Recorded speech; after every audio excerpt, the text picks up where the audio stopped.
السلام علیکم پیارے بچوں، آج ہم 5ویں جماعت کی اردو کی کتاب گل لالا کا سبق نمبر 12 اس کو پڑھیں گے۔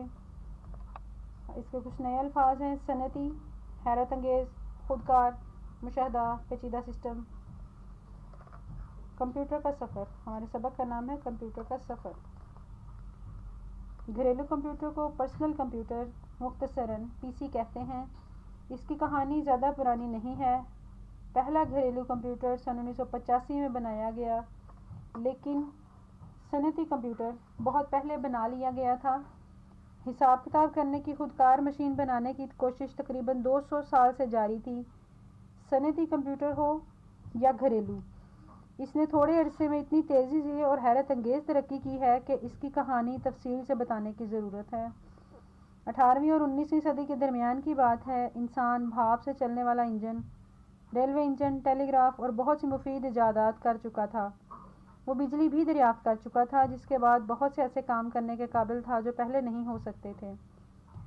اب وہ ایسی چیزیں ایجاد کرنے میں دلچسپی لے رہا تھا جن میں بجلی استعمال ہوتی ہے۔ جب انسان کو بڑے بڑے حساب کتاب جوڑنے اور ہندسے شمار کرنے کی ضرورت پیش آنے لگی تو اسے خودکار مشین بنانے کا خیال آیا جو محض چند بٹن دبانے سے سوال حل کر دے۔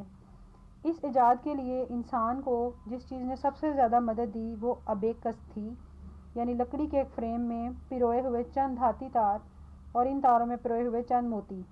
ابیکس ہزاروں سال پرانی لیکن سادہ مشین تھی جسے چین، یونان اور مصر کے قدیم باشندے حساب کرنے کے لیے استعمال کیا کرتے تھے۔ کافی جدوجہد کر کے انسان نے کیلکولیٹر بنا لیا۔ کیلکولیٹر ایسی چھوٹی سی مشین ہوتی ہے جو کروڑوں اور اربوں کے اعداد کی جمع، تفریق، ضرب یا تقسیم کا جواب ایک سیکنڈ میں نکال لیتی ہے اور جواب بالکل درست ہوتا ہے۔ اگر وہی سوال کاغذ قلم لے کر کیا جائے تو کئی گھنٹے لگ سکتے ہیں۔ کیلکولیٹر نے انسان کا بہت سا وقت بچا لیا۔ جیسے جیسے انسان کا مشاہدہ اور تجربہ بڑھا، وہ نئے نئے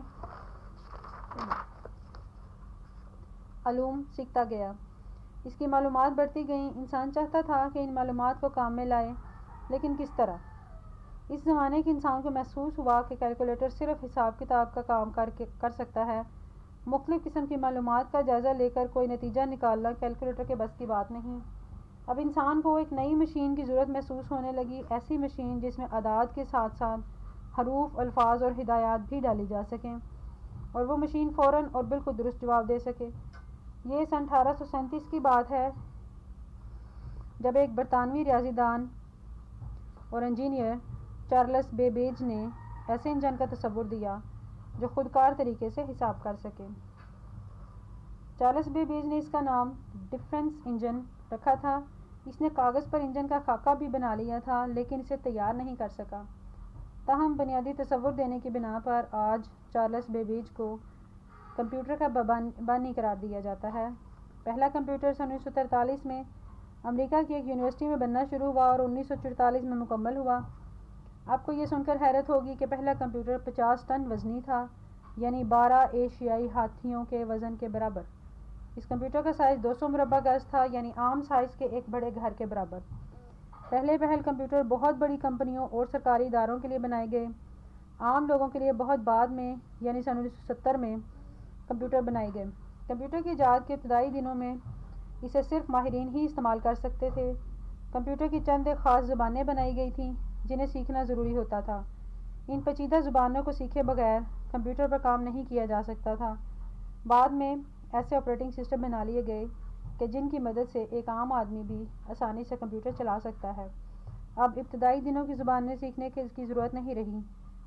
کمپیوٹر کسی ایک آدمی کی ایجاد نہیں ہے۔ اس کی ابتدائی تیاری میں سینکڑوں افراد نے اپنے اپنے ملکوں میں حصہ لیا، ایک دوسرے کے تجربات سے سیکھا، اپنی اور دوسروں کے ایجادات میں خامیوں کا جائزہ لیا۔ مسلسل بہتری کا یہ سفر اب بھی جاری ہے۔ ایک اندازے کے مطابق اس وقت دنیا میں 2 ارب کمپیوٹر موجود ہیں۔ ان میں سے زیادہ تر کمپیوٹر انٹرنیٹ کے نظام کے ذریعے ایک دوسرے سے منسلک ہیں۔ اللہ حافظ۔